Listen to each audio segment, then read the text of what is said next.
आलं पाहिजे कीर्तनात, का आलं पाहिजे, पण ऐका बरं का, कोण येतं कीर्तनात बरं का, ज्याचं पुण्य असेल तो कीर्तनात येतो, या मंडपात येतो.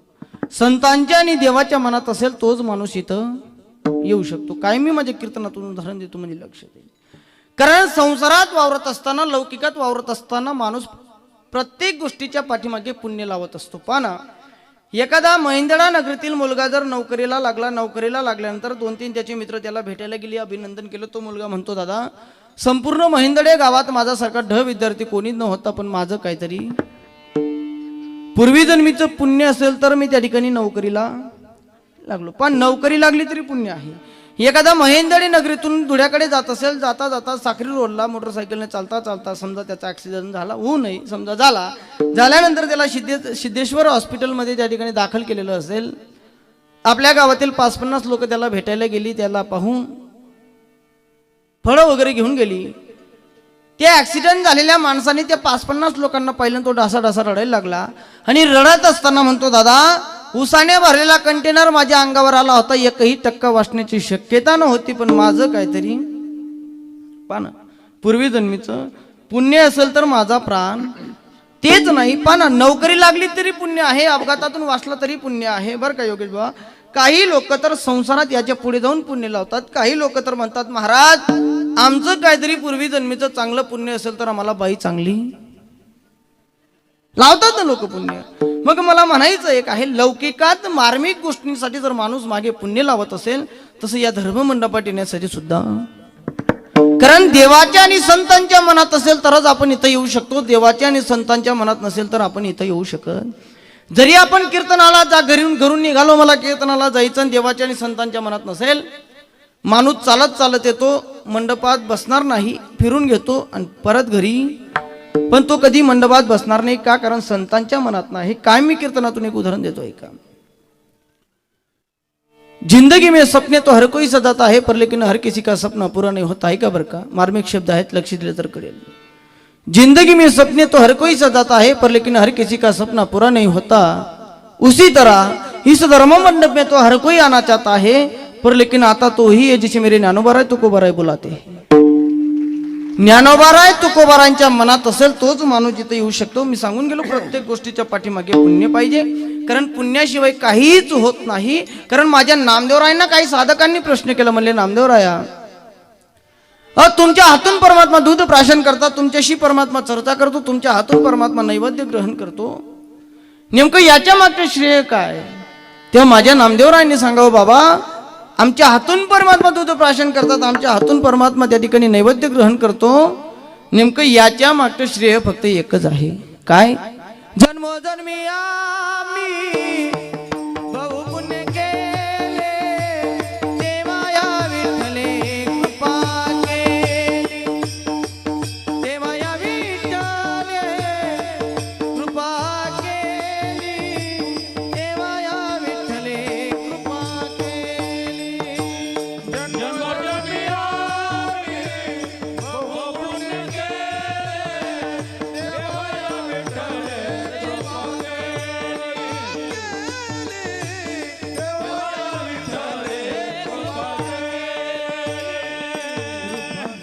माझ्या नामदेवरायांनी सांगितलं त्या साधकांना, बाबा आमचं काही एका जन्माचं पुण्य किती जन्माचं आहे? जन्मोजन्मी आम्ही बहु पुण्य केले, तेव्हा या विठ्ठले कृपा केली. एका जन्माचं नाही, जास्त वेळ मला घ्यायचा नाही, तसं पुण्य लागतं. असो, दुसरा दिवस आहे, उद्यापासून गर्दी वाढेल. ऐका, सांगायचं मला वेळ कमी आहे. आजच्या अभंगाच्या द्वारे जगद्गुरु तुकोबाई सामान्य साधकाला उपदेश करतात. ऐका, उपदेश मानवाला आहे. पहिलाच प्रश्न एक आहे, महाराज उपदेश मानवालाच का, पशु पक्ष्यांना का नाही? तर ऐका, उपदेश मानवाला का, पशु पक्ष्यांना का नाही? माणूस हा ज्ञान प्रधान आहे आणि पशु पक्षी हे भोग प्रधान आहे. पशु काय पाप पुण्य जाणते, उत्तम मध्यम. पशु पक्ष्यांकडे वैचारिक पातळी नाही, माणूस हा ज्ञान प्रधान आहे, म्हणून उपदेश मानवाला आहे. तुम्हाला प्रश्न करतो ऐका, पशु पक्ष्यांपेक्षा माणूस हुशार आहे, बरोबर की चुकीचं? तुम्ही थोडंसं फ्रेश बसा, असं बेमकाल निघत नाही, थोडंसं मोकळं कीर्तनात आल्यासारखं उत्तर द्या मला. पशु पक्ष्यांपेक्षा माणूस हुशार आहे. बरोबर की चुकीचं? बरोबर ना? अरे वा, बरोबर. हे तुमचं मत आहे, माझं नाही. माझं तर एक मत आहे की माणसापेक्षा पशु पक्षी हुशार. तुम्ही म्हणतात महाराज तुम्हाला का गोया घर टाकी, पटवून देतो, पुरावा देतो ना. ऐका ऐका, माणसापेक्षा पशु पक्षी हुशार आहेत. महाराज प्रूफ, काही पुरावा देतो. ऐका, जे काम पशु पक्षी करू शकतात ते काम माणूस करू शकत. सांगतो, जगात असा एक पक्षी आहे की तो दुधातलं पाणी आणि पाणीतलं दूध वेगळं करू शकतो. कोणता पक्षी? कावडा. कोणता? वा.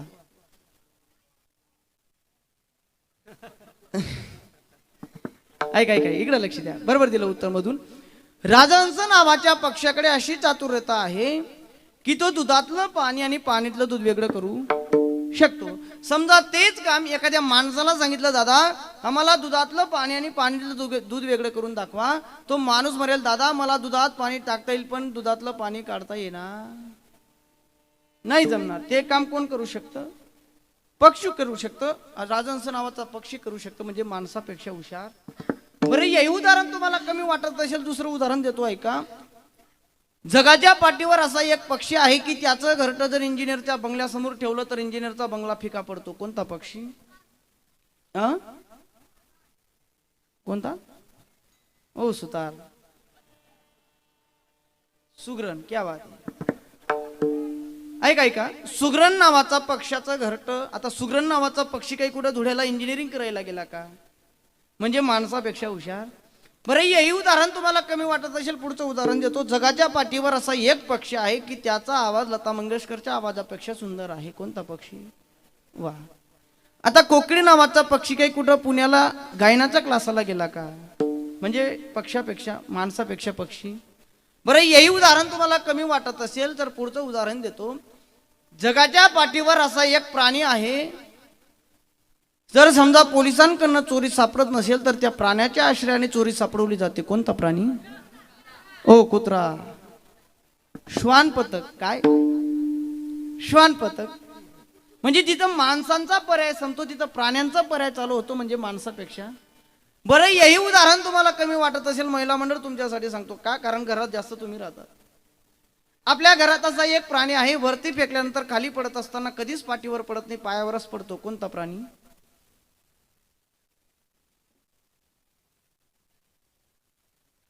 नाही माहिती? ओ इसमरी. ऐका ऐका, मांजर. आता मावशी, मांजरीला काय मिस कॉल द्यावा लागतो की या ताई या कप्प्यामध्ये दूध ठेवलेलं आहे, कृपया तू येऊन पिऊन जा? अजिबात नाही बरं का. मांजरीची एक विशेषता आहे, मांजरीला तुम्ही गावाच्या किती जरी लांब सोडली तरी ती बरोबर घरी. एका पत्नीने आपल्या पतीला सांगितलं, म्हणले अहो मी एवढं लांब होऊन कशी तरी एवढं महागडं दूध आणते, कपाटात ठेवते, आणि मांजर येते दूध पिऊन जाते. मी तुम्हाला आजपासून असं म्हणते, घरात एकतं ही मांजर राहील, एकतं. तो म्हणे काळजी करू नको, या मांजरीला घेतो गावाच्या बाहेर सोडतो. त्याने मांजर घेतली, मांजर पिशवीत टाकली, पिशवी टाकली, पिशवी हातात घेतली, पिशवी मोटरसायकलला टांगली, गावाला चक्कर मारून गावाच्या 2 किलोमीटर बाहेर गेला. मांजर सोडली, ज्या रस्त्याने गेला त्याच रस्त्याने घरी आला, मोटरसायकल लावली, दारावर थाप टाकली. पत्नीने दरवाजा उघडला, पत्नीने ग्लास भरून त्याच्या हातात दिला. त्याने पहिलाच घोट घेतला, तोपर्यंत म्याव म्हणे आव. आता मला सांगा, त्या मांजरीला कोण रस्ता दाखवायला होतं का? योगेश बा, काही लोक आपला घरे सापडतात, दुसऱ्या दारने ठोकतात. म्हणजे माणसापेक्षा पशुपक्षी हुशार आहेत. मग प्रश्न एक आहे, जर महाराज माणसापेक्षा पशुपक्षी जर हुशार असतील तर उपदेश मानवाला का, पशुपक्ष्यांना का नाही? अनेक हे ज्ञान नाही कोठे, नाही कोठे, अनेक हे ज्ञान नाही कोठे, नाही कोठे, अनेक हे ज्ञान नाही कोठे, नाही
का एका कवीचं वाक्य आहे, हे भगवान भी क्या अजीब चीज आहे, बरोबर दिमाग और दिल के बीच में गला देता है.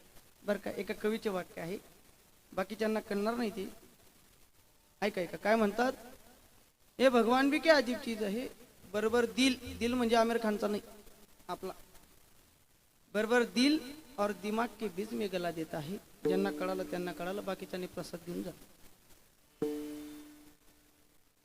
याच देईकडे आणि काही ज्ञान नाही कोटे, पशु पक्षी हुशार आहेत पण आणि काही ज्ञान नाही कोटे. कोणतं ज्ञान नाही, तुम्हाला संगती लावून देतो ऐका. जरी राजहंस नावाचा पक्षाकडे चातुर्यता असेल, दुधातलं पाणी आणि पाण्यातलं दूध वेगळं करू शकतो, परंतु राजहंस नावाचा पक्षी असं धर्ममंडपात येऊन कीर्तन ऐकू शकत, ते काम माणूसच करू शकतो, म्हणून माणूस हुशार आहे. ऐका ऐका. जरी सुग्रण नावाचा पक्षाचं घरटं इंजिनियरच्या बंगल्यापेक्षा सुंदर असेल, परंतु सुग्रण नावाचा पक्षी फक्त स्वतःपुरतं घरटं निर्माण करू शकतं, मंदिराचं काम करू शकत, मंदिराचं बांधकाम हे माणूसच करू शकतो, म्हणून माणूस हुशार. जरी कोकिळ नावाचा पक्षाचा आवाज लता मंगेशकरच्या आवाजापेक्षा सुंदर असेल, परंतु कोकिळ नावाचा पक्षी योगेश महाराजांसारखं, परशुराम महाराजांसारखं कीर्तनात येऊन गायन करू शकत, ते काम माणूसच करू शकतो, म्हणून माणूस हुशार. ऐका. जरी कुत्रा, जरी श्वान पथक चोरी सापडवत असेल, पण कुत्रा आळंदीची आणि पंढरीची वारी करू शकत, ते काम माणूसच करू शकतो. जरी मांजर गावाच्या किती जरी लांब सोली बरोबर घरी येत असेल, पण मांजर गावात चालू असलेल्या सप्त्याच्या पहाटे आरती घेऊन काकड्याला येऊ शकत, ते काम माणूसच करू शकतो, म्हणून माणूस हुशार आहे. कारण माणूस हा ज्ञान प्रधान आहे आणि पशु पक्षी हे भोग प्रधान आहेत, म्हणून तर उपदेश मानवाला आहे. बाबा माणूस म्हणून जन्माला आला ना, कारण देवाने अनेक जीवजंतू तयार केले, भगवान परमात्म्याला समाधानी लाभली नाही. मग देवाने काय केलं, असा एखादा प्राणी तयार करू को जो आपलं चिंतन करेल. मग देवाने मनुष्य जन्म तयार केला. काय केला, देवाच्या चिंतनासाठी तयार केला. नेमकी गडबड व्हायला लागली. ज्या कामासाठी पाठवलं ते काम आपण विसरायला लागलो. देवे दिला देह भोजना गोमट, भजना का भजनासाठी दिला, पण आपण भोजनासाठी वापरायला लागलो. कारण कबीर महाराज म्हणतात ना, खाया पिया सुख से सोया नाक जमाना खोया. दिवस वाय जात आहेत, व्हायला घालू नका. माणूस म्हणून तुम्ही जन्माला आलात. प्रत्येकाची इच्छा एकच असते की बाबा माणूस म्हणून जन्माला आलो तर माझा जन्म सार्थकी लागला पाहिजे, जन्मातून तरुण गेलो पाहिजे. मग नेमकं साधकांनी प्रश्न केला, का हो तुकोबाराया, आम्ही माणूस म्हणून जन्माला आलात, तर आमचा जन्म सार्थकी लावायचा आहे, तारायचा आहे. नेमकं त्याच्यासाठी आम्ही नेमकं कोणाला शरण गेलं पाहिजे. जगद्गुरु तुकोबाराय म्हणतात, बाबा जर तुझा जन्म सार्थकी लावायचा आहे तर एखाद्या आमदाराला शरण जाऊ नको, खासदाराला जाऊ नको, एखाद्या नातेवाईकाला जाऊ नको. जर तरुण जायचं असेल तर कोणाला शरण जा, ते सांगतात महाराज अभंगाच्या पहिल्या. मनमुनी शरण जावे, मनमुनी शरण जावे, वा वा काढ काढ मनमुनी शरण जावे, मनमुनी शरण जावे.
हा उतरील पार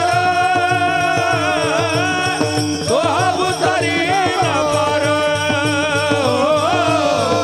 तो हा उतरील पार तो हा उतरील पार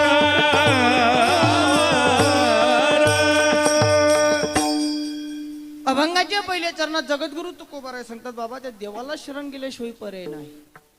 आणि तुकोबाराय म्हणतात असं नाही, अर्जुनालाही भगवान परमात्म्याने सांगितलं, ए अर्जुना, जगाच्या पाठीवर तारणारा मारणारा मी आहे, पण जो मला शरण आला की त्याचा जन्म मरणाचा फेऱ्यातून त्याला मी मोकळं करतो. हे मी नाही म्हणत, ज्ञानोबा ज्ञानेश्वरीमध्ये वर्णन करतो. जो मज वयानन्य शरणा त्याचे निवारी मी जन्म मरण, तया लागे शरणांगता शरण मीच एकू. माझ्याशिवाय पर्याय नाही. जो मला शरण आला की मी त्याला तारत असतो. ब्रीद आहे देवाचं, जो शरण जातो त्यालाच तारतो, जो शरण गेला नाही त्याला मारून टाकतो. नाही का ना, ऐका, जो देवाजवळ असेल, बाबर का योगेश बाबा, मग महाराज देवाला शरण जायचं तर प्रश्न पडतो, मग नातेवाईक सोडून द्यायचं का, जग सोडून द्यायचं का, फक्त देवाकडे जायचं का? ऐका ऐका, एक देव जर तुमच्याकडे असेल आणि अख्खं जग जरी तुमचं शत्रू असेल ना, तुमच्या केसालाही धक्का जाणार. फक्त एक परमात्मा आहे, देवाजवळ जा, देवाला शरण जा, पर्याय नाही. जर परमात्म्याला शरण गेला असणार, अख्खं जग जरी तुमचं शत्रू असेल, किती शत्रू असतील, कबीर महाराजांचा दोहा, जितने तारे गगन में उतने शत्रु, एक रघुराज होय तो बालना बाका होय कबीरा, बालना बाका होय. सोपं करून सांगतोय का, जेवढ्या चांदण्या आकाशामध्ये आहेत तेवढे जरी आपले शत्रू राहिले आणि एक परमात्मा आपल्याकडे राहिला, केसाला सुद्धा धक्का जाणार. कारण म्हणतात ना, जागो राखे साईया मार सके ना कोय, एक रघुराज होय तो परबालना बाका होय. अनेक तो आहेत, पण तुम्हाला सोपं करून सांगतो, लौकिकातलं उदाहरण देऊन सांगतो. ऐका, महिला मंडळ पूर्वी दळण कशावर दळायचे तुम्ही जाता, आजी तुम्हाला माहिती, आता राहिलं नाही ते, जात राहिलं आता. पूर्वी महिला मंडळ जात्यावर दळण दळायचे. प्रश्न करतो आजी, ऐका, सोपा प्रश्न आहे. त्या जात्यामध्ये जर आपण धान्य टाकलं तर नेमकं कोणत्या धान्याचा चुरा व्हायचा आणि कोणतं धान्य सुरक्षित राहायचं?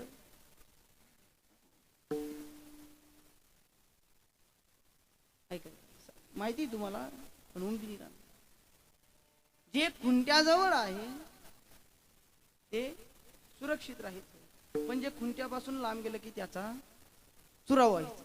का बर का? असं जातं चालू होतं, जातं चालू असताना धान्य त्याच्यात टाकलं जायचं. आणि हे माझ्या कबीर महाराजांनी पाहिलं, आणि कबीर महाराजांनी पाहिलं, आणि कबीर महाराज ढासा रडायला लागले. का रडत असतील कबीर महाराज? विचार करायला लागले, अरे या धान्याने काही पातक केलं असेल की याचा अंत एवढा वाईट होतो. कबीर महाराज रडत असताना म्हणायला लागले, चलती चक्की देख के दिया कबीरा रोए, दो पाटन के बीच में शाबित बचाना को. कारण असेल कबीर महाराज. ऐका, कबीर महाराज रडत एवढ्यासाठी होते की सर्व धान्य टाकलं गेलेलं आहे, या धान्याचं काही एवढं पाप असेल की याचा अंत एवढा वाईट होतो. परंतु तोपर्यंत कबीर महाराजांचा पोरगा कमाल नावाचा तिथं चालत चालत आला आणि त्या कबीर महाराजांजवळ बसला आणि विचारलं, बाबा का रडतात बाबा तू? कबीर महाराजांनी सांगितलं, पाहिलं का कमाल, त्या जात्याकडे पाय, त्या धान्याने काही पातक केलं असेल की ते धान्य त्या जात्यामध्ये जातं आणि त्याचा अंत एवढा वाईट होतो. कमाल जोरजोरात असायला लागला आणि कमालाने सांगितलं, बाबा रडू नका. ऐका बाबा, सर्व धान्य जरी त्या जात्यामध्ये जातं परंतु सर्व धान्याचा चुरा होत. म्हणले मग, अहो बाबा ऐका, जे धान्य खुंट्याजवळ आहे त्याच्या केसालाही धक्का जात, पण जे धान्य खुंट्यापासून लांब गेलं की त्याचा चुरा झाल्याशिवाय राहत हे कमालाने सांगितलं, पण कबीर महाराजांनी त्याच्यावर दोहा तयार केला. कबीर महाराज काय म्हणतात ऐका. चलती चक्की चलने दे, आप काहे को रोए, भंडारेगा मुली से जो पालना बाका होय. बाबा रडू नका बाबा, ऐका ना. जो खुंट्याजवळ धान्य आहे त्याच्या केसालाही धक्का जाणार नाही, पण जो खुंट्यापासून लांब गेला की त्याचा चुरा झाल्याशिवाय राहणार नाही. ऐका, असंच मला सांगायचं आहे. हे जन्म मृत्यूचं जाता आहे, पाप पुण्याचं जाता आहे, आणि त्या जन्म मृत्यूच्या जात्यामध्ये भगवान परमात्मा रूपी खुंटा आहे, आणि त्या जात्यामध्ये जीवरूपी धान्य टाकलं गेलेलं आहे. जे जीवरूपी धान्य भगवान परमात्मा रूपी खुंट्याला शरण गेलेलं असेल, त्या खुंट्याजवळ असेल, त्याच्या केसालाही धक्का जाणार नाही. पण जे धान्य, जो जीवरूपी धान्य भगवान परमात्मा रूपी खुंट्यापासून लांब गेलं की तो जन्म मृत्यूच्या राहत गड्यात फिरल्याशिवाय राहणार नाही. म्हणून तर त्या ठिकाणी तुकोबाराय म्हणतात म्हणूनी. मग महाराज प्रश्न आहे, नेमकं शरण जाणं म्हणजे काय. ऐका ऐका बरं का. शब्दाचा अपभ्रंश होतो, काही लक्षार्थ आणि काही वाच्यार्थ लक्षात येत नाही. नेमकं शरण जाणं म्हणजे काय महाराज. आम्ही संसार सोडून द्यायचा का, देवाच्या मंदिरात जायचं का, देवाच्या पायाजवळ बसायचं का, याला म्हणतात का शरण जाणं. अजिबात नाही. ऐका, नेमकं शरण जाणं कोणाला म्हणतात ऐका. ज्या कामासाठी देवाने पाठवलं ते कार्य केलं पाहिजे. मग नेमकं काय केलं पाहिजे. आवडी देवासी तो एका प्रकार नामाचा उच्चार. देवाला काय आवडतं, स्वतःचं नामचिंतन करावं हेच देवाला आवडतं, ते केलं पाहिजे. कारण स्पेशल मनुष्य जन्म तयार केलेला आहे देवाच्या चिंतनासाठी. पण मला तरी वाटतं बरं का योगेश बा, मृत्यू लोकातला एकही माणूस चिंतन करत. कारण जर चिंतन माणसाने केलं असतं तर एकही माणसाला चिंता राहिली नसतं. बरोबर का. कारण जो माणूस चिंतन करतो त्याला चिंता राहत, आणि ज्याला चिंता राहते त्याच्याकडनं चिंतन होत. मग असा कोण मंडपात आहे का महाराज मला चिंता नाही, असा कोण आहे. जरी तुमचं नाव चिंतामण असेल त्याला सुद्धा चिंता. कारण प्रत्येकाला चिंता आहे. पहा ना तुम्ही, जन्माला पासून तर मरेपर्यंत चिंता. लहान्याला चिंता, मोठ्याला चिंता, गरीबाला चिंता, श्रीमंताला चिंता, लहान्याला चिंता, सर्वांना चिंता. ज्याचं झालं त्याला चिंता, ज्याचं झालं नाही त्याला डबल चिंता. कसं होईल म्हणून प्रत्येकाला चिंता. अहो ऐकणाऱ्यांना चिंता आहे, मागची मंडळीला चिंता आहे, मला चिंता आहे, प्रत्येकाला चिंता आहे. पुरुष मंडळी तुम्हाला चिंता आहे, महिला मंडळ तुम्हाला यांच्यापेक्षा जास्त चिंता आहे. महिला मंडळ कोणती. सकाळी ते भाकरी टाकाय घ्यात, पण मग करा माय बेसन शेष खिचडी कराल बी सोपी, खावाल बी सोपी. कुकर मग गंजा मार देव, कुकर गॅसवरती देव, शिरेल दाखल बद्दल कुकर बरोबर आराय मारत ताई खिचडी झाली. बरोबर वाढायला सोपी, ताट मग गंजा मार देव, खावाल सोपी, उकल गोया. ऐका ऐका, चिंता प्रत्येकाला आहे. चिंता नाही असा जगात माणूस पहा ना. हो, गरीबाला चिंता आहे, श्रीमंताला चिंता. गरीबाला काय चिंता आहे, काय खावं. बाबर का मार्मिक शब्द आहेत, लक्ष दिलं तर. गरीबाला काय चिंता आहे, काय खावं, आणि श्रीमंताला चिंता आहे काय काय खावं. ज्याच्याकडे साखर नाही त्याला साखर खायला नाही. ज्याच्याकडे अख्खा साखर कारखाना आहे, साखर पाहिली की शुगर. ज्याच्याकडे पैसा नाही त्याला झोप नाही, पैसा कसा येईल. पण ज्याच्याकडे भरपूर पैसा आहे त्यालाही झोप नाही, कवय नोटबंदी होईल. आहे ना चिंता. पहा ना, सकाळी गरीब मनुष्य धावतो अन्न मिळवण्यासाठी. ऐका बरं, सकाळी सकाळी आंघोळ करून सामान्य मनुष्य शेतात जातो, गरीब मनुष्य धावतो अन्न मिळवण्यासाठी. आणि संध्याकाळी श्रीमंत मनुष्य धावतो अन्न जिरवण्यासाठी. एवढी मोठी डेअरी आत्मा कुत्रा आकुडचडी, कुत्रा तो तंगडात का कुत्रा त्याला तंगडात, ते समजा.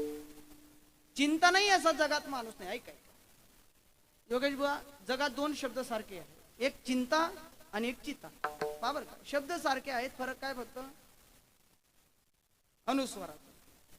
या दोघही शब्दांमध्ये जरी अनुस्वाराचा फरक असेल, पण सुभाषितकार म्हणतात एक दोघही शब्दांचं कार्य सारखं आहे. मी नाही म्हणत बरं का, सुभाषितकार म्हणतात ऐका. चिंता चिता समाख्याता बिंदू मात्रे न विशिष्यता सजीवम दहते चिंता निर्जीवम दहते चिता. सोपं करून सांगतो ऐका. सजीव माणसाला जाळते तिला चिंता म्हणतात आणि निर्जीव माणसाला जाळते तिला. आणि आयुष्यात जर आपण चिंतन केलं तर चिंता नाही, पण चिंता केली की दुःखाशिवाय दुसरं काहीच भेटत. असा कोणीच माणूस नाही की त्याला दुःख नाही. जो देखे सो दुखिया बाबा, राजा दुखिया प्रजा दुखिया, दुखिया दिन बैरागी रे. प्रत्येकाला दुःख आहे एकच गोष्टीमुळे, चिंता करतो म्हणून दुःख. कारण चिंता जर केली दुःख आहे. एका आजीबाईने डोक्याला हात लावला, ऐका बरं का. एका आजीबाईने डोक्याला हात लावला, टेन्शन मध्ये होती, चेहऱ्यावर काळजी होती, चिंता करत होती. तोपर्यंत तिचा नातू धावत धावत आला आणि धावत आल्यानंतर आजीला विचारायला लागला, आजी टेन्शन मध्ये दिसते, चेहऱ्यावर काळजी वाटते, चिंताग्रस्त दिसते, नेमकं काही अडचण आहे का, मी दूर करतो मला सांग. आजी म्हणे, ना भाऊ, एवढं दुष्काळाचं वर्ष काही कधी पाहिलं? दरवर्षी पावसाळा नव्हता, पण यंदा इथला पाणी ज्यांनी कपाशी ट्रॅक्टरने टाळली माहिती, त्यांनी गाडामा यावं लागली. ज्यांनी गाडा माहिती त्यांनी झोलामा यावं लागली. ज्यांनी झोला माहिती त्यांनी गासोडा यावं लागली. आणि ज्यांनी गासोडा माहिती त्यांनी ऊसाची भरीन दिली. कसं होईल भाऊ आपलं? आजी म्हणे, चिंता करू नको, जसं होईल तसं. पण आजी ऐकायला तयार नाही. म्हणले, नाही ना भाऊ, कसं होईल? अरे भविष्यात लोक वाढतील आपल्या घरात, संकट वाढतील, चिंता वाढेल, कमवणारे कमी, खाणारे जास्त होतील, कसं होईल आपल्या घरात? आजी चिंता करू नको, भविष्यातही आपल्या घरात जेवढे लोक आहेत तेवढेच राहतील, वाढणारही नाही, कमी सुद्धा होणार. पण आजी काय ऐकायला तयार नाही.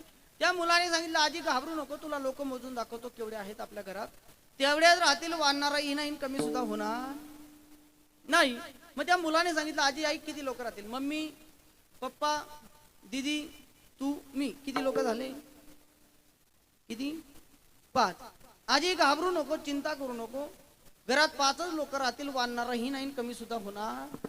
पण आजी म्हणायला लागले, म्हणले, नाही ना भाऊ, वेळा झाला का तुझं लग्न होईल, किती होतील? मुलगा म्हणे, नाही ना आजी, कशाला चिंता करे, तोपर्यंत दीदीचं लग्न होईल, किती राहतील?